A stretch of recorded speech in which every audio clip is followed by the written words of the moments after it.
Episode की starting में वो लड़की अपने डैड से मिल चुकी होती है। तभी वो लड़की पूछती है, हे ब्रदर लीन फैन, आपके कपड़ों में इतना ब्लड क्यों लगा हुआ है? क्या आपको चोट लगा हुआ है? हमारा एमसी बोलता है, नहीं, ये ज़ॉम्बीज़ का ब्लड है। फिर वो बुढ़ा बोलता है, देखो मैंने तुमसे कहा था ना कि तुम टेंशन मत लो, लीन फैन तुम्हारी बेटी को ज़रूर ले आएगा।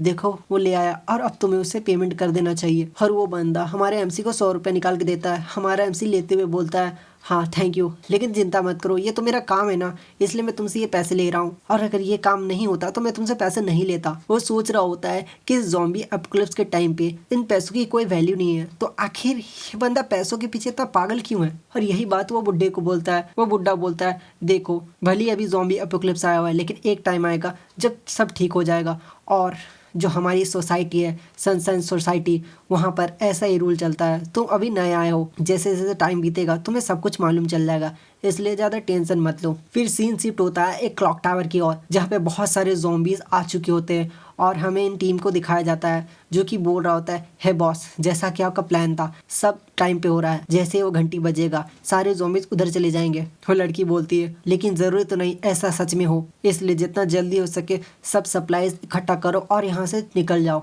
वो जा ही रहे होते हैं, तभी एक बहुत बड़ा भूकंप आता है और वो बोलते हैं, अरे ये क्या हो रहा है? तभी हमें एक बहुत से बड़े ज़ॉम्बी को दिखाया जाता है जो कि सीधे उस क्लॉक टावर पर पहुंच जाता है और उस क्लॉक टावर को पूरा तोड़ मरोड़ देता है। और ये देखकर वो लड़की सोच रही होती है, एक और म्यूटेंट ज़ॉम्बी, आखिर अब इस दुनिया को कैसे बचाया जा सकता है? दूसरी लोग, वो लोग भी इसे देख रहे होते हैं, मतलब देख नहीं हो रहे होते हैं, उन लोगों को लग रहा होता है कि आखिर घंटी क्यों नहीं बजी, शायद कुछ गड़बड़ हो गया है क्या? फिर वो बुढ़ा हमारे एमसी को बोलता है, हे तुम बहुत ताकतवर हो चुके हो, मुझे पता है कि तुम वहाँ जाके देख सकते हो, तो तुम जाओ और देखो, हो सकता है तुम्हें वहाँ पे कुछ लोग मिल जाए, तुम्हें उन्हें बचा के यहाँ लाना चाहिए। देखो तुम पार्ट टाइम जॉब कर सकते हो लोगों को बचाने का, और हमारी टीम में उसे ज्वाइन करते जाओ, और इसके बदले तुम्हें लोग पैसे भी देंगे। और ये बात सुन के वो एमसी बोलता है, सच में पैसा मिलेगा, मजा आएगा, मैं अभी जाता हूँ।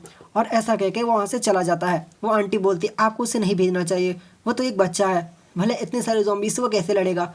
वो बुढ़ा बोलता है, देखो मैं सालों से मिलिट्री में रहा हूँ और इतना तो देख के बता ही सकता हूँ कि वो कोई आम बच्चा नहीं है, हो सकता है कोई वो इंसान ही ना हो, और वही है हमारी आखिरी होप। फिर हमें यहाँ एक गाड़ी को दिखाया जाता है जिसके अंदर से एक बंदा पूछता है, हे क्या तुम यहाँ पे बैठना चाहोगे? हमारा एमसी बोलता है, थैंक यू, लेकिन नहीं, मैं अभी यहाँ पर काम कर रहा हूँ। और वो बंदा वहाँ से निकल जाता है। फिर लड़की पूछती है, हे तुमने उसकी हेल्प क्यों नहीं की? तुम्हें पता है ना यहाँ बहुत सारे ज़ॉम्बीज़ है। वो बंदा बोलता है, देखो मैंने उससे पूछा था और अब मैं उसे पकड़ के बैठा तो नहीं ना सकता। फिर बहुत सारे ज़ॉम्बीज़ हमारे एमसी की तरफ आ जाते हैं।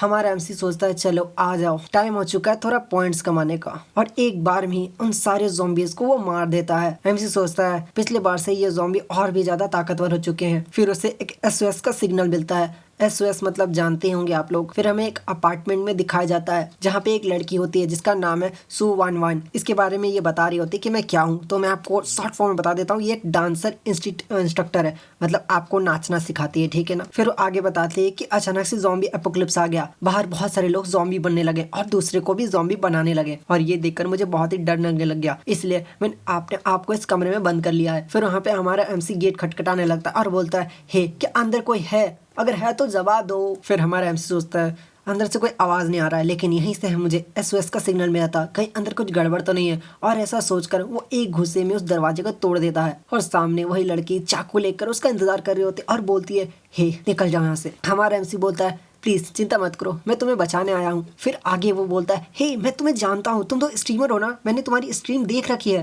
वो लड़की बोलती है, मुझे नहीं पता तुम कौन हो, तुम चुपचाप से यहाँ से निकल जाओ, और अगर तुम नहीं निकलते हो ना तो मैं अपने आप को मार डालूंगी। देखो मुझे पता है इस टाइम पर लोग क्या सोचते हैं, लेकिन मैं उस टाइप की लड़की नहीं हूँ, तुम यहाँ से चले जाओ। हमारा एमसी बोलता है, देखो तुम जो सोच रहे हो वो गलत है, मेरा नाम है लीन फैन है और मैं एक रेंटल एजेंसी के लिए काम करता हूँ जो कि यहीं पास में है। मैं बस यहाँ से जा रहा था और तभी विंडोज से मुझे तुम्हारा एसओएस सिग्नल मिला, इसलिए मैं यहाँ चेक करने के लिए आ गया। और हाँ, मैंने डोर खटखटाया था, लेकिन अंदर से किसी ने कुछ खोला नहीं और ना ही कोई आवाज़ दिया, इसलिए मुझे लगा कि अंदर कुछ गड़बड़ है और इसलिए मैंने तोड़ दिया। उसके लिए मुझे माफ़ कर देना। वो लड़की सोच रही होती है, रेंटल एजेंट, आखिर रेंटल एजेंट होता क्या है? और यहीं पे हमारा एपिसोड खत्म हो जाता है।